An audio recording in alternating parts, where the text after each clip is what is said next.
Si tu y arrives, je te paie le double, se moqua le directeur et les éclats de rire éclatèrent dans la succursale. C'était une matinée comme les autres dans la banque la plus luxueuse de la ville, jusqu'à ce qu'un paysan de 70 ans franchisse la porte. Chapeau de paille cassé, chemise décolorée, bottes usées, Don Severiano ressemblait à une ombre déplacée dans cet environnement impeccable. Lorsqu'il demanda à transférer 25 millions de pesos, le silence devint insupportable. Personne n'imaginait qui était réellement cet homme humble, ni le destin qu'il était sur le point de marquer pour toutes les personnes présentes. L'air conditionné de la banque était si froid qu'il semblait tailler la peau, un contraste brutal avec la chaleur brûlante de Mexico à l'extérieur. Le marbre du sol brillait impeccablement, reflétant les pas fermes des clients en costume qui allaient et venaient comme si tout leur appartenait. Au milieu de ce décor de luxe, la porte tournante s'ouvrit lentement, et un homme aux vêtements usés, au chapeau de paille décoloré et aux vieilles bottes franchit le seuil. Don Severiano, ses mains étaient burinées par des années de travail au soleil, sa chemise avait des trous qui laissaient voir sa peau brune marquée par le temps, et pourtant, ses yeux gardaient un calme étrange, comme le calme d'une personne qui connaît des secrets que personne ne soupçonne. Il marchait lentement, comme si chaque pas à l'intérieur de ce lieu sacré pour l'argent était un défi. Les regards ne tardèrent pas à se fixer sur lui. Une réceptionniste en chemisier jaune, Isidora, se pencha vers sa collègue et murmura avec un demi-sourire, « Il vient sûrement demander qu'on lui change de la monnaie ?» Le commentaire se répandit comme une traînée de poudre. Deux jeunes cadres appuyés sur un bureau le regardèrent de haut en bas avec effronterie. « On dirait qu'il s'est trompé d'endroit, la cantine est deux pâtés de maison plus loin », plaisanta l'un d'eux en laissant échapper un rire contenu. Don Severiano ne répondit pas, il continua d'avancer avec une dignité silencieuse, bien qu'à l'intérieur, il sentait comme le murmure se transformait en un couteau qui le coupait. Le murmure de rire se mêlait au crépitement des touches. Comme si toute la banque se moquait, il s'approcha du comptoir et posa ses mains calleuses sur le verre brillant. La réceptionniste le regarda avec un mélange de moquerie et d'agacement. « Bonjour, monsieur », dit-elle en allongeant la voix avec condescendance. « Cherchez le guichet des services de base, ici nous ne faisons pas de recharge de téléphone portable, ni n'échangeons de pièces de 10 pesos. » Quelques clients rirent. Don Severiano leva les yeux et planta ses yeux dans les siens. Sa voix sortit grave, posée, chargée d'une sérénité qui contrastait avec le mépris qui l'entourait. « J'ai besoin de parler au directeur. » L'atmosphère se tendit. Il y eut un silence gênant, à peine rompu par les rires étouffés des employés. Du fond, une porte de verre s'ouvrit et un homme en costume bleu impeccable apparut, une cravate rouge parfaitement ajustée et un sourire suffisant qui semblait répéter devant le miroir. Mauricio, le directeur, sa seule présence imposait une hiérarchie.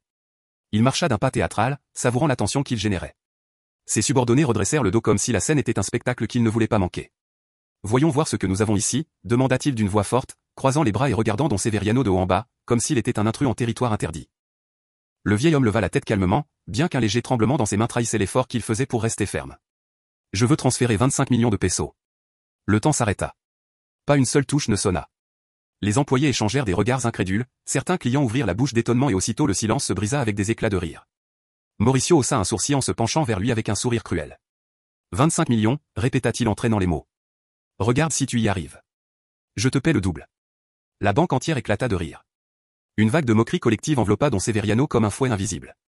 Le vieil homme serra les lèvres, résistant à la douleur qui lui brûlait la poitrine, ses yeux, cependant, restèrent fermes, brillant d'une dignité que personne dans cette salle ne pouvait encore comprendre. Si cette histoire vous a déjà ému dans ces premières minutes, dites-nous dans les commentaires de quelle ville vous nous regardez et laissez votre « j'aime » pour continuer à nous accompagner. Les rires continuaient de résonner comme des échos cruels sur les murs de la banque. Certains employés ne prenaient même pas la peine de les cacher, d'autres se couvraient la bouche en faisant semblant de tousser. L'air était chargé de moquerie et chaque regard était un jugement silencieux contre Don Severiano. Mauricio, le directeur, savourait le spectacle. Il se promenait lentement autour de l'homme humble comme un chasseur encerclant sa proie, ses chaussures cirées frappant le marbre avec un rythme superbe. « Voyons, monsieur, dit-il d'une voix mielleuse, feignant l'amabilité, pourriez-vous répéter ce que vous voulez faire, parce que je ne vous ai peut-être pas bien compris. » Don Severiano, le chapeau à la main, répondit sans baisser les yeux, « Je veux transférer 25 millions de pesos sur un autre compte. » Un murmure collectif parcourut la succursale. C'était comme une vague qui allait d'un bureau à l'autre, mélangeant surprise et sarcasme, et Isidora, la réceptionniste, laissa échapper un rire qu'elle ne put contenir. 25 millions, répéta-t-elle en le regardant de la tête aux pieds, sérieusement? Mauricio s'approcha davantage, se penchant suffisamment pour que son parfum cher atteigne le visage du vieil homme. Écoutez, monsieur, haussa-t-il les sourcils avec ironie, ici, nous traitons avec des clients sérieux, des gens qui viennent dans des camionnettes blindées, pas avec des bottes poussiéreuses. Les rires se multiplièrent, un jeune client, Julian, qui attendait dans la file d'attente, murmura à son accompagnateur, c'est mieux qu'une pièce de théâtre. L'humiliation était servie comme un banquet. Cependant, Don Severiano restait immobile, les mains fermes sur son chapeau, le visage serein, le regard fixé sur Mauricio. Il ne répondait pas aux provocations, il respirait juste profondément, comme quelqu'un qui attend que l'orage passe sans bouger d'un centimètre. Ramiro, un cadre en costume gris qui observait depuis son bureau, fronça les sourcils. Il y avait quelque chose dans la posture du vieil homme qui ne correspondait pas à l'image que tout le monde se faisait de lui. Ce n'était pas la soumission d'un homme vaincu, mais le calme de quelqu'un qui garde un secret. Mauricio, enhardi par les rires de ses employés, décida d'aller plus loin. Bon, si vous voulez vraiment faire ce transfert, vous devrez remplir des formulaires spéciaux, dit-il en claquant des doigts vers Isidora. Et il y en a plusieurs, hein? Tout le monde ne les comprend pas. La réceptionniste lui remit un épais dossier rempli de papier. Elle le laissa devant don Severiano comme si c'était une mauvaise blague. Voilà, monsieur, ajouta-t-elle avec une fausse courtoisie. Si vous parvenez à le remplir sans erreur, nous pourrons peut-être poursuivre votre démarche. Les rires éclatèrent de nouveau. Don Severiano prit le dossier calmement, l'ouvrit, vérifia les feuillets, sans dire un mot, sortit un stylo de la poche de sa chemise. Sa main tremblait à peine, mais ses yeux restaient sereins. Il commença à remplir chaque espace avec des lettres fermes, comme s'il l'avait fait 1000 fois auparavant. Le murmure dans la salle se transforma en un chuchotement de déconcertation. Certains employés se penchèrent pour regarder. Personne ne s'attendait à ce qu'il sache au moins lire couramment et pourtant, chaque trait était clair, précis. Mauricio s'éclaircit la gorge, mal à l'aise pendant un instant, mais il retrouva aussitôt son sourire sarcastique. Ne vous faites pas d'illusions, monsieur, dit-il d'un ton moqueur. Même si vous remplissez tout, il vous manquera encore les principales exigences. Ici, il ne suffit pas de rêver. Don Severiano leva les yeux, le regarda droit dans les yeux et répondit d'une voix ferme. Les rêves ne sont pas ce qui m'a amené ici. Un silence pesant couvrit la salle pendant un instant. Personne ne comprit tout à fait ces mots, mais quelque chose dans son ton fit que Ramiro se remua, inquiet, sur son siège. Il y avait une force cachée derrière ce calme et pendant que tout le monde riait, il savait que cette histoire ne faisait que commencer. Les formulaires, remplis de petites lettres et de cases interminables, s'accumulèrent sur le comptoir, et Sidora les remettait un après l'autre avec un sourire venimeux, comme si elle prenait plaisir à voir ce vieil homme s'enfoncer dans une mer de papiers impossibles. Voici le formulaire supplémentaire pour les opérations spéciales, dit-elle d'un ton chantant, et n'oubliez pas celui-ci, monsieur, ajouta Marisol, une autre employée, en lui tendant une autre feuille. Sans lui, nous ne pouvons pas procéder. Les clients observaient avec un mélange de moquerie et de curiosité. Certains murmuraient, il pense vraiment qu'on va le laisser transférer 25 millions? Il est peut-être fou. Don Severiano ne répondait à aucun de ces commentaires. Assis sur l'une des chaises d'attente, il ajusta son chapeau sur ses genoux et commença à remplir chaque espace avec une patience infinie. Son écriture, ferme et ordonnée, attirait l'attention, comme si chaque lettre portait le poids d'une histoire que personne ici ne voulait écouter. Mauricio, pendant ce temps, s'appuyait sur le bord d'un bureau, regardant avec mépris. Ses yeux brillaient d'un amusement malicieux. C'est une perte de temps, murmura-t-il à Esteban, l'un des cadres. Laisse-le se fatiguer, qu'il se sente ridicule. Esteban rit en silence, bien qu'une ombre de doute traversât son visage. Ramiro, en revanche, restait sérieux, observant chaque geste du vieil homme. Les minutes passèrent. La banque continuait sa routine, mais il y avait un coin où tout semblait arrêté. La table où don Severiano continuait d'écrire sans se soucier des regards qui le transperçaient. Soudain, un jeune client, Julian, s'approcha avec un air insolent. Monsieur, ne serait-il pas plus facile d'économiser d'abord pour acheter des vêtements décents avant de venir parler de millions, demanda-t-il à voix haute, provoquant une autre salve de rire. Don Severiano leva les yeux. Ses yeux se posèrent sur le garçon et d'une voix sereine, il répondit, la dignité ne s'habille pas de costume, mon fils. Le silence s'étendit quelques secondes. Même ceux qui riaient baissèrent la voix, surpris par la fermeté de la réponse. Mais Mauricio rompit la tension par un applaudissement lent, chargé de sarcasme. Très belle phrase, dit-il en penchant la tête, mais les phrases ne paient pas les transferts. Ici, il faut des comptes, des autorisations, des garanties. Les avez-vous?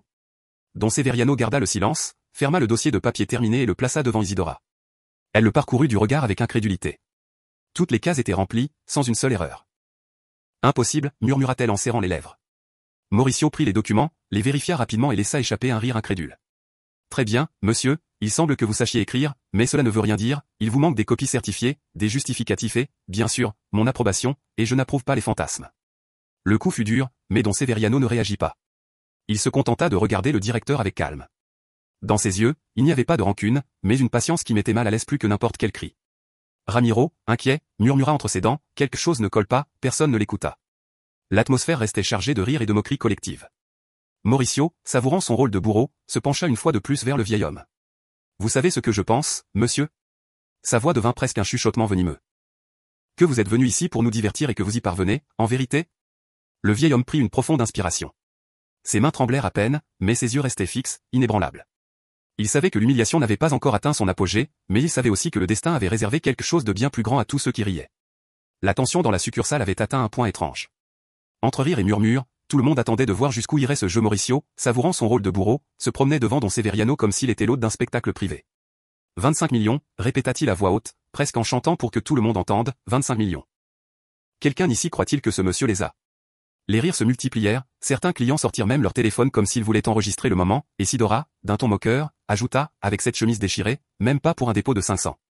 Mauricio leva la main pour qu'il se taise, savourant l'attention. Puis il se pencha vers don Severiano, souriant avec malice. Écoutez, monsieur, dit-il lentement, comme s'il parlait à un enfant, je pourrais vous croire, mais il faudrait des preuves. Avez-vous un justificatif, un livret, un chéquier, quelque chose?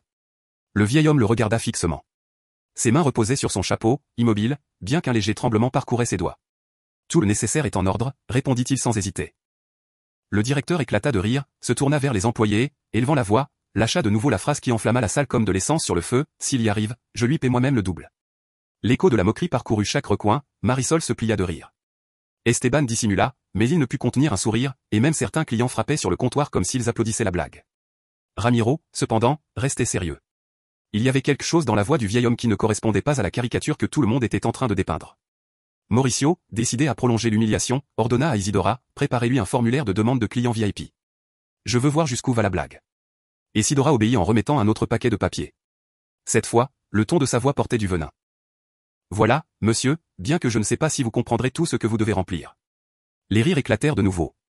Don Severiano prit les documents calmement, sortit de nouveau son stylo, le décapucha et commença à écrire. Sa respiration était lente, ses traits fermes, il n'y avait aucun doute dans ses mouvements.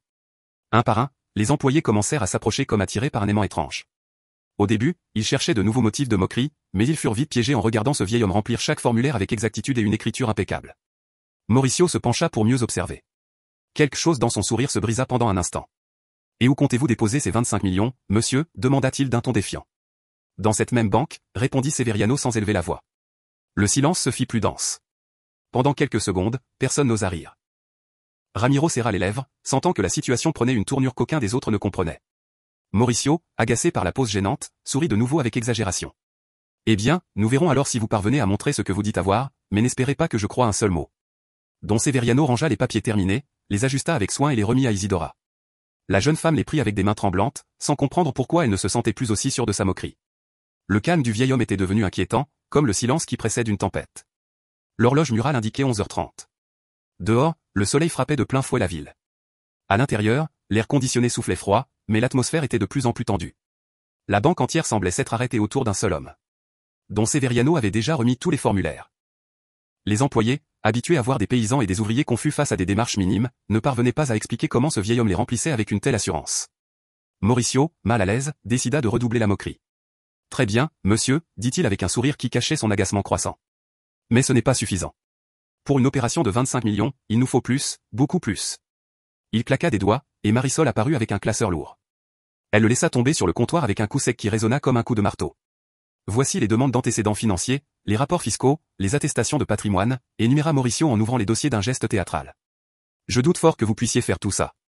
Les clients présents commencèrent à s'approcher comme s'ils étaient spectateurs d'un cirque. Certains souriaient, d'autres enregistraient avec leur téléphone portable. Julian, le jeune insolent d'avant, murmura, ça ressemble déjà à une comédie. Isidora rit à voix basse et ajouta, s'il parvient à remplir ça, je lui paie moi-même le déjeuner. Les rires remplirent de nouveau la salle.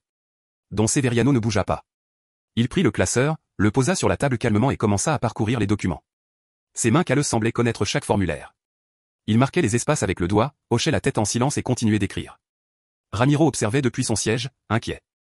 Il avait travaillé des années dans la banque et connaissait bien les procédures. Ce qu'ils étaient en train de lui remettre était un piège. Des papiers inutiles, des démarches inventées, des obstacles conçus pour humilier. Mais ce qui l'inquiétait le plus, c'était la sérénité du vieil homme face à la moquerie. Mauricio, cherchant à provoquer, se pencha de nouveau. Vous croyez vraiment que quelqu'un va vous prendre au sérieux, monsieur? Avec ses bottes, avec cette chemise. Cet endroit est fait pour les entrepreneurs, pas pour, il s'arrêta en le regardant de la tête aux pieds. Pour vous. Les rires éclatèrent comme des applaudissements cruels. Le vieil homme leva les yeux, plantant ses yeux sombres dans ceux du directeur. Sa voix, bien que basse, s'entendit clairement dans toute la salle. Le respect ne se mesure pas au costume, mais aux valeurs. Un bref silence tomba sur la banque. Ce ne fut qu'un instant, mais suffisant pour que plusieurs ressentent un frisson. Même Isidora baissa les yeux, mal à l'aise. Mauricio, agacé, applaudit lentement, rompant le silence avec sarcasme. Bravo, très philosophique, mais ici, nous ne sommes pas à un sermon, monsieur. Nous sommes dans une banque et ici, c'est l'argent qui commande. Don Severiano ferma le classeur, l'ajusta soigneusement et le poussa vers le directeur. Voilà tout ce que vous avez demandé. Mauricio parcourut rapidement les feuilles, incrédule. Le vieil homme les avait remplies avec précision. Il n'y avait pas d'erreur, pas de doute. Le directeur serra la mâchoire. La moquerie n'était plus aussi amusante. Quelque chose lui échappait des mains et il ne comprenait pas quoi. Ramiro, les bras croisés, le regardait en silence. Il sentait qu'il était sur le point de se produire quelque chose qui changerait le cours de cette matinée et pendant que tout le monde attendait un autre rire, ce qui vint fut un silence étrange chargé de pressentiments.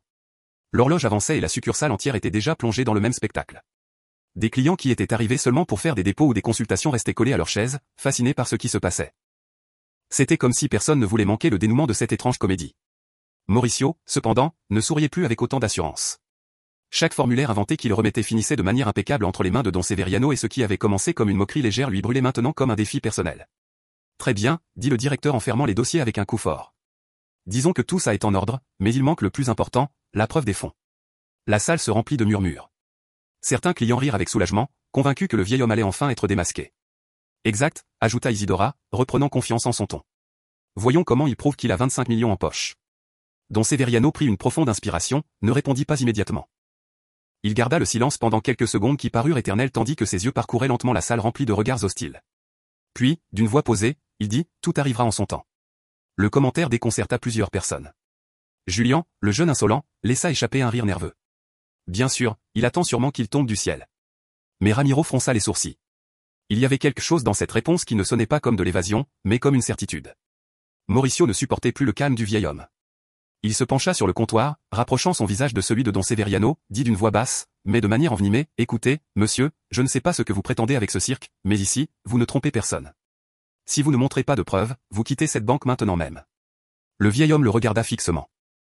Il n'y avait pas de haine dans son regard, pas de peur non plus, seulement une sérénité qui désarmait. « Je ne suis pas venu tromper qui que ce soit, » répondit-il avec fermeté. « Je suis venu accomplir un destin qui est déjà écrit. » Le mot resta en suspens dans l'air, destin. Certains se remuèrent sur leurs chaises, mal à l'aise. Mauricio, irrité, éleva la voix pour reprendre l'attention de tous. Écoutez-le. Il parle de destin. Et quoi ensuite, des miracles, rit-il fort, cherchant à arracher des rires à la salle. Certains l'accompagnèrent, mais d'autres ne rirent plus avec la même énergie. Il y avait une fissure dans la moquerie collective, comme si un pressentiment s'insinuait entre eux. Pendant ce temps, Don Severiano restait assis, tenant son chapeau entre ses mains. Il semblait étranger à la moquerie, comme si tout cela n'était qu'un bruit lointain. Ramiro se leva de son siège et s'approcha avec prudence. Sa voix était basse, presque un murmure adressé à Mauricio. Licencié, peut-être devrions-nous vérifier d'abord avant de continuer avec ça. Mauricio le regarda avec une fureur contenue, comme s'il l'avait trahi. Vérifier que cet homme n'a rien. Mais à l'intérieur de lui, pour la première fois, il doutait. Au milieu de ses doutes, un silence pesant tomba sur la succursale. Tout le monde savait que la suite serait décisive. La tension était palpable. Les clients se réinstallaient sur leurs chaises, les employés regardaient du coin de l'œil et même le murmure de la rue à l'extérieur semblait s'être éteint. La banque entière retenait son souffle. Don Severiano restait serein, le chapeau sur les genoux, comme s'il attendait quelque chose que les autres ne pouvaient pas voir. Soudain, le son du téléphone fixe du bureau de Mauricio rompit le silence. Le directeur, irrité par l'interruption, répondit avec brusquerie. Banco Reforma, le licencié Mauricio à l'appareil. De l'autre côté, une voix grave et assurée remplit le bureau. Plusieurs employés se tournèrent en entendant le ton ferme qui sortait du combiné. J'ai besoin que vous me mettiez en relation avec le responsable immédiat. Ce message est prioritaire. Mauricio s'éclaircit la gorge, tentant de paraître professionnel. C'est lui qui vous parle. Qui le demande? La voix se durcit. Je parle de la part du conseil d'administration. Le principal propriétaire de la banque vient d'ordonner un transfert qui doit être autorisé aujourd'hui même. Il s'agit de 25 millions de pesos. Le silence tomba comme une dalle sur la succursale. Toutes les personnes présentes ouvrirent les yeux en entendant le chiffre. Mauricio sentit une sueur froide lui parcourir le dos. 25 millions, répéta-t-il d'une voix brisée. Exactement, confirma la voix. Et le titulaire de cet ordre se trouve là, dans la succursale. Occupez-vous de lui avec une priorité absolue. Mauricio se tourna lentement vers Don Severiano. Le vieil homme le regardait sans bouger un muscle, comme s'il savait que cet appel lui était destiné. Les employés restèrent pétrifiés et Sidora laissa tomber un stylo. Marisol se couvrit la bouche. Esteban recula d'un pas. Ramiro, en revanche, plissa les yeux, confirmant ses soupçons. Cet homme n'était pas ce qu'il paraissait. Mauricio, toujours avec le combiné à la main, balbutia. Mais, comment? La voix de l'autre côté ne laissa aucune place au doute. Ce monsieur est Don Severiano et il n'est pas seulement un client prioritaire, il est l'actionnaire majoritaire de l'institution. Les mots résonnèrent dans chaque recoin. Ce fut comme un coup de tonnerre au milieu du silence. Mauricio laissa tomber le téléphone sur la base. La sueur perlait sur son front et son sourire arrogant avait complètement disparu. Les employés, qui quelques minutes auparavant avaient ri sans pitié, baissaient maintenant les yeux avec honte. Don Severiano se leva lentement. Sa silhouette, simple et humble, paraissait maintenant imposante. Il n'eut pas besoin de crier ni d'exiger quoi que ce soit. Sa seule présence devint un miroir qui montrait la mesquinerie de tous les autres. Le vieil homme ajusta son chapeau, regarda Mauricio et dit calmement, « Je vous avais prévenu que tout arriverait en son temps. » Personne ne rit, personne n'osa parler, on entendait seulement le piétinement nerveux du pied de Mauricio contre le marbre, comme s'il cherchait à échapper à cette vérité qu'il avait désarmée devant tout le monde. Le murmure devint un silence sépulcral. Tout le monde dans la succursale avait les yeux fixés sur Don Severiano, le vieil homme aux bottes usées, qui jusqu'à il y a quelques minutes était la cible de rires et de blagues cruelles. Mauricio avala sa salive en essayant de reprendre ses esprits. Il se força à sourire, bien que sa voix tremblait. « Monsieur, il doit y avoir un malentendu. » Don Severiano l'interrompit d'un simple geste de la main. Son regard, profond et tranquille, le laissa muet. Puis, d'une voix ferme, il parla à tout le monde. « Mon nom complet est Severiano Ortega et depuis des années, je suis l'actionnaire majoritaire de cette banque. » Les mots résonnèrent comme des cloches lors d'un enterrement. Personne ne bougea. Le visage d'Isidora pâlit. Marisol baissa les yeux et Esteban porta sa main à son front, incrédule. Ramiro, en revanche, entr'ouvrit les yeux, confirmant ce qu'il soupçonnait déjà. Le vieil homme continua, lentement, chaque mot chargé de poids. « Je suis venu aujourd'hui sans prévenir, sans escorte ni costume cher, parce que je voulais voir de mes propres yeux comment les gens étaient traités ici et j'en ai déjà vu assez. » Certains clients se remuèrent mal à l'aise sur leurs chaises. Le jeune Julian, qui avait fait des blagues auparavant, sentit le sang lui monter au visage, rempli de honte. Mauricio essaya de parler, mais sa voix sortit brisée. « Je ne savais pas, pardonnez-moi. » Don Severiano le regarda fixement. Le respect ne se concède pas parce qu'on sait qui a le pouvoir. Le respect se donne à tous, même à ceux qui n'ont rien dans leur poche. Les mots frappèrent chaque personne présente. La succursale, qui avait été une scène de moquerie, était maintenant un miroir de honte collective. Mauricio recula d'un pas, comme si le sol s'ouvrait sous ses pieds. La sueur coulait sur son front et ses mains tremblaient. « Monsieur Ortega, je suivais les protocoles. » Ramiro fit un pas en avant. « Non, licencié, ce n'était pas des protocoles, nous avons tous vu ici comment vous vous êtes moqué de lui, comment vous l'avez humilié. » Le directeur ferma les yeux, sentant le poids de la vérité. Le silence s'imposa de nouveau. Don Severiano marcha lentement jusqu'au comptoir, posa son chapeau et laissa ses mots se planter dans toutes les personnes présentes. « Aujourd'hui, vous avez appris quelque chose qu'aucun diplôme n'enseigne.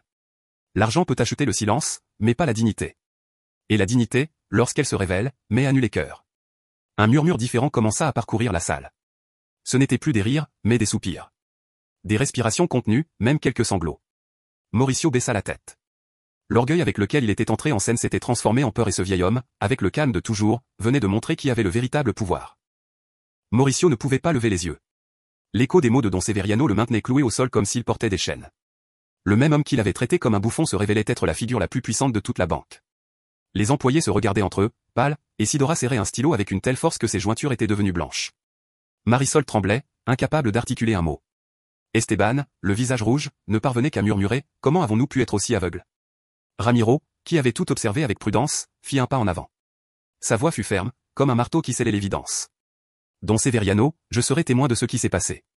Cet homme n'a pas seulement douté de vous, il vous a humilié devant tout le monde. » Les murmures des clients devinrent des chuchotements plus forts. Julian, le jeune insolent qui s'était moqué auparavant, baissa la tête de honte et murmura « Pardon, monsieur, je ne savais pas qui vous étiez. » Don Severiano le regarda avec calme. « Tu n'as pas à t'excuser de ne pas savoir qui je suis. Excuse-toi auprès de toi-même d'avoir oublié la valeur de la dignité. » Le garçon sentit le coup à la poitrine. Mauricio essaya de parler, mais sa voix sortait entrecoupée. « Monsieur Ortega, s'il vous plaît, c'était une erreur. Je vous prie de ne pas prendre de mesures. » Don Severiano s'avança vers lui lentement, avec des pas qui résonnaient plus que n'importe quel cri.